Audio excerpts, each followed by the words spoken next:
All right, next up we've got Tim Bolland. Hey, Tim. Hey, how's it going? Good. How you doing? Yeah.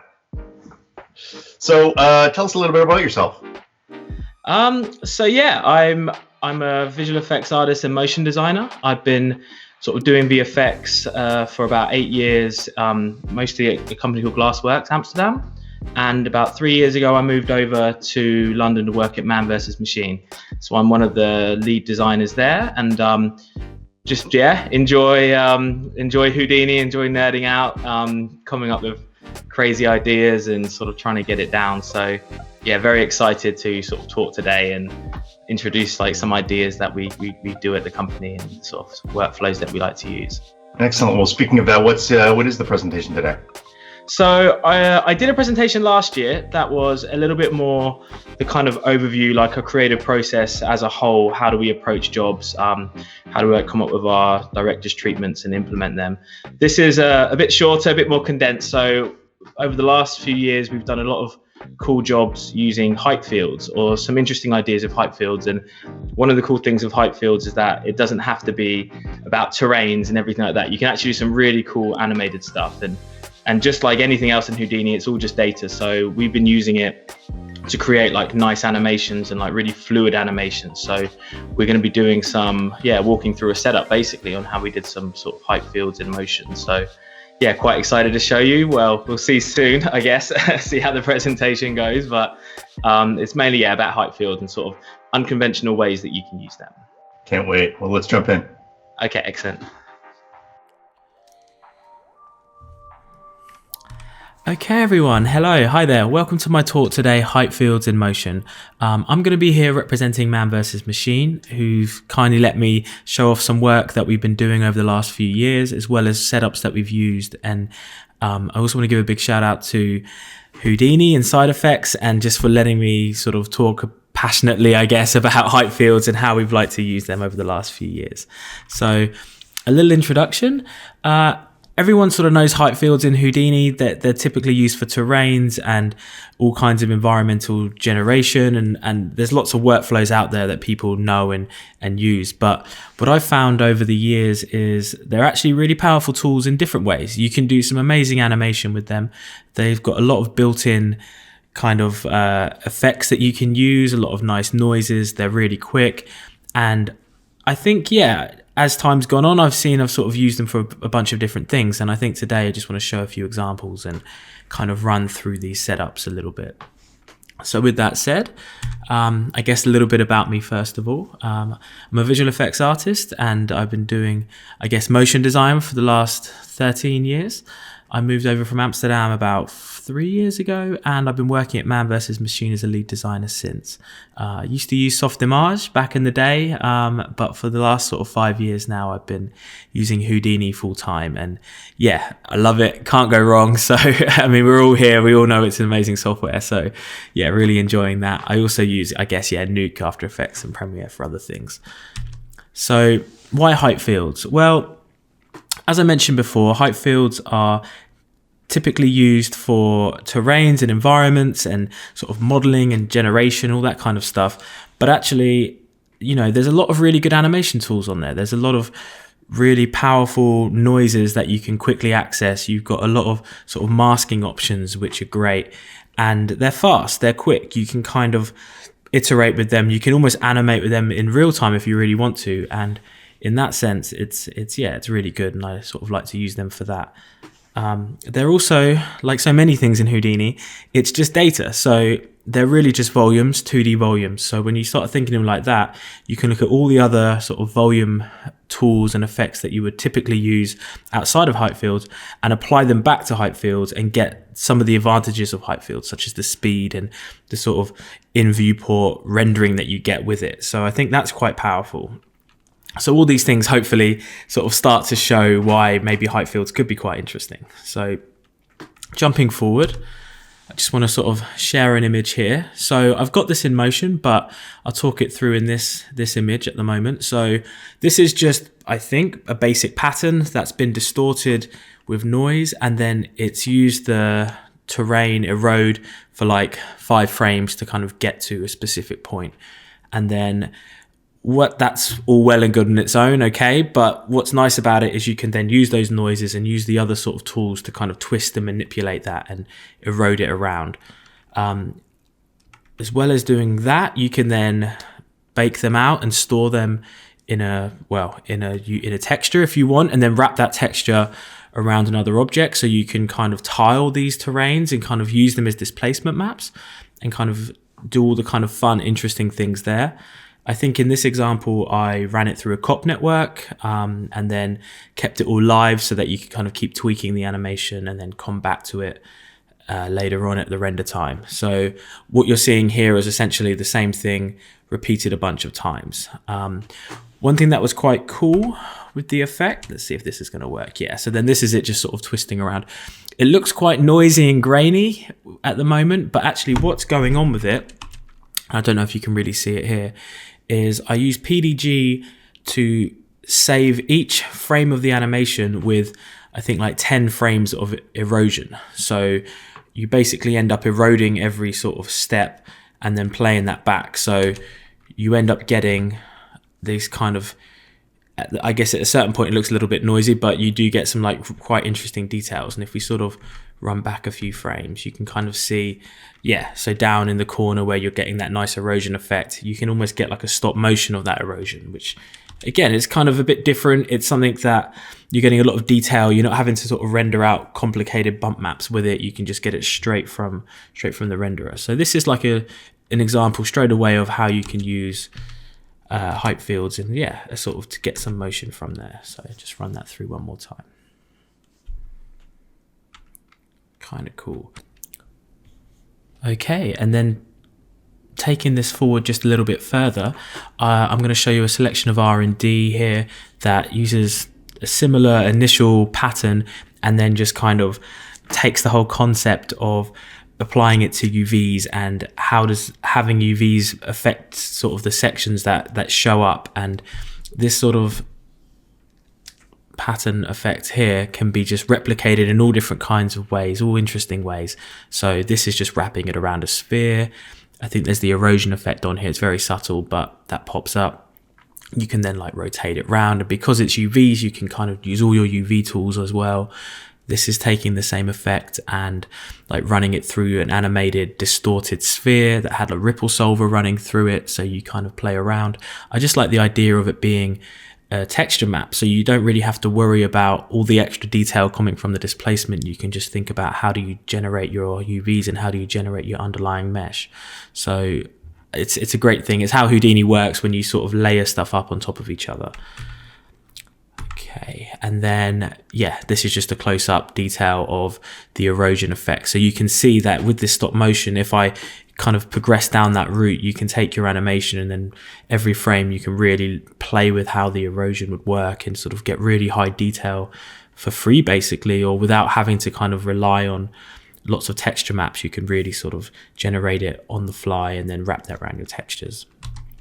So moving it forward, I think the direction we did decide to go in was to kind of make it a bit more like this gold cloth material, and this does use bump maps and stuff like that, so this isn't an erosion, but this is sort of the same kind of animated ripple, but in this case probably just wrapped around a tube. I guess I'm trying to remember back to it, around a tube, and then later on I do the same thing where I wrap it around animated boxes, and those boxes will sample different parts of the height field just from the sort of UV placement.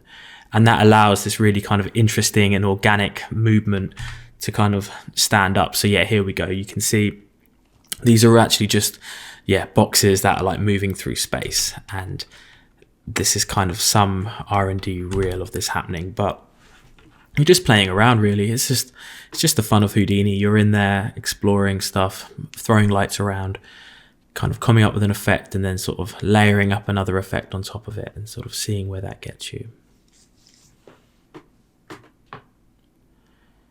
So yeah, this is on one big tube, I think, and then as it comes through, I think just yeah, playing with like animation, even in the texture itself or in the shader itself, you can like play with animating the UVs, or if it's like sampling a certain area in the COP network, you kind of play with that. So I think all the sort of big motion here. It's either coming from displacement or just from like slowly moving boxes through space. Like it's nothing fancy. The real sort of softness and subtlety is really coming from the height field, which we saw at the beginning, that initial animation, how that kind of just sort of like ripples along, and it's just animating probably just the offset on a noise.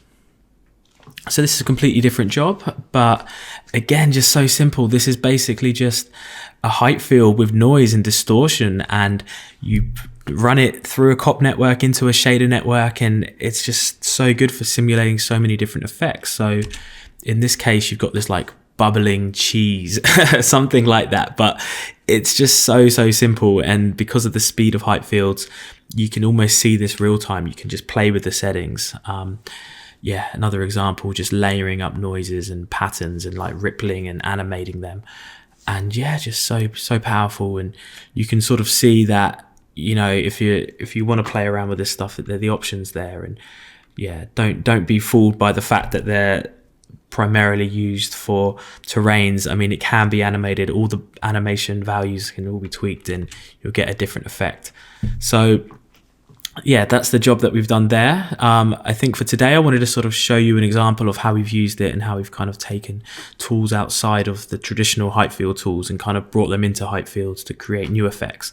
So this is the pig head kind of embossed in some chocolate, and he's kind of like frozen on the top and liquidy on the sides. So this is this is an effect that we want to show you today, how we sort of got to this effect. And I think this is it in motion. Let's just see if this is going to work. There we go. So it sort of spawns and it kind of ripples out there. So it uses a solver, but I'll go into that into more detail. The sort of history of the effect, just running through, started here, I guess. So one of our designers in the LA office, Andrew, he came up with this really beautiful setup where it basically creates this kind of flow noise that you use to control a mask, and that mask blurs a height field really heavily, so it like flattens out. But then as the mask comes into effect, it ends up sort of revealing the underlying height field, and it's just really beautiful, really soft and subtle. But what you're effectively seeing here is an animation on a height field. Okay, and I'm going to be very quick here. So the effect is basically generated using an advected mask, and this is a height field mask at the moment. We're working on a height field, and as you can see, what we've got here is it's growing over time, and we're actually using a velocity field to advect this. And as it grows, we have a sort of leading edge. So this is what we're looking to create. I'm going to jump into Houdini now, and I'm going to show you quickly the effect running on points rather than on a height field, and then we'll go into the height field after. Okay, and here we are, and I'm going to run through this very quickly because I realize I'm running out of time and I want to show you as much as possible. But here we have a sphere that's being animated along. We have a grid, and we want to store this value as it's running across. So just using a mask from geometry, that moves across. We then want to accumulate this, basically using an accumulation solver. Very simple. It's just like all the sort of previous ones you might find, where you take the previous frame, you take the current frame, and you add them together. We want to clamp it at 1. So for this, I've used a min expression. So once the value goes over 1, it will just pick the lowest value. In this case, it will be 1 because that's what we want. This will now give us, when we run through this, like a sort of accumulation of 0 to 1. Okay, now that's not really what we want. What we want to do is create a timestamp of what was the frame number when our mask was first activated. So the way that I've done this is I set a value, calling this, or set a limit. This limit is 200. It's basically any number that's sort of greater than your frame range that you're planning on using for the logic to work. And you're going to create a sort of timestamp. So to do that, I use a second solver. And then in this solver, what we're doing is we're taking all the values from our environment, and remember they're set at 200 initially, and you're also taking the values of our sort of accumulated mask channel, which is between 0 and 1, and you're just doing a test. You're basically saying if your accumulated mask value, so the value on input 2, is greater than our threshold 0.1. So in other words, it's been activated. Set that value as the frame number. That will give you, as it travels along, you're getting the frame number. I don't know if you can see that, but it's 200 everywhere, and then it's kind of moving up with the frame number there. That's sort of semi-right, but it's not quite right. What we want to do actually is only record that value and then stop recording the frame number, so it stops kind of going up with time. So the way that we'll do that is we'll change the logic just a little bit. We'll say, just like before, if the imported mask value is greater than the threshold, and the mask value is greater than the frame number, then you set the mask value to equal the frame number. And it's a bit of a mind bender with this one, because you got to remember, when we're coming in, the mask value is originally 200. So it's the first time it's activated, it will actually satisfy both of these. But once it's done it once, the value gets set to the frame number, which means it will never be higher than the frame again. It's kind of like one frame delayed. So what that gives you is a timestamp, which is exactly what we want.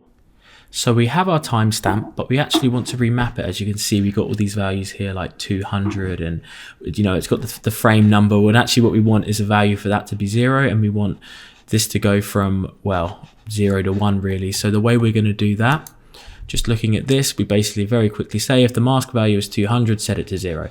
Otherwise, what we want to do is take the frame number, which obviously increases every frame, and subtract the mask value number and divide it by a defined length. This length will give us the length of our sort of gradient. We then clamp it between 0 and 1 so that the values don't overshoot that value, because they will. If you don't have a clamp on there, it will basically loop over itself. From there, we can then remap it. This is just linear.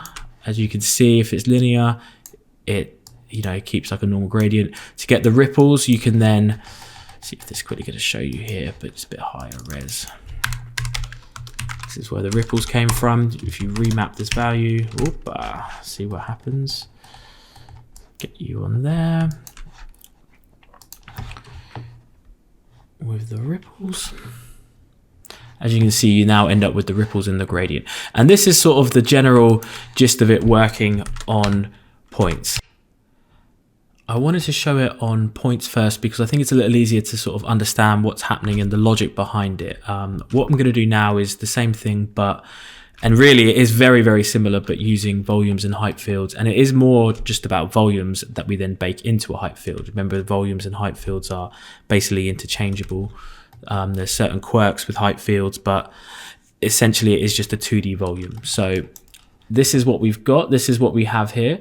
The difference being is we're not moving a sphere along and recording it. We're advecting the mask attribute along, but it's the same concept where we calculate the time that it's first activated and then we remap that. So you see the remap going on up here.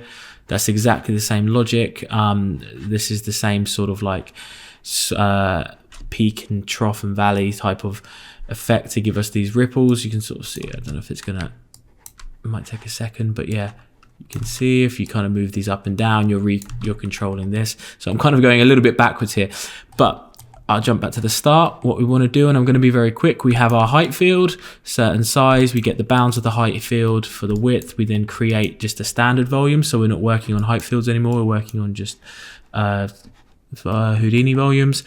And what we want to do is create a velocity field, so rather that we're going to use to advect. So we generate a 2D velocity field. This is just a basic curl noise velocity field. Convert it to a VDB. This is just for debugging purposes, but essentially you can see we've just got some velocity moving on here. So convert that to a VDB. We then create another field, another volume. We call it a mask. It's a scalar volume, same resolution as our height field. We then want to spawn from the beginning a certain location. This is where our kind of advection will begin.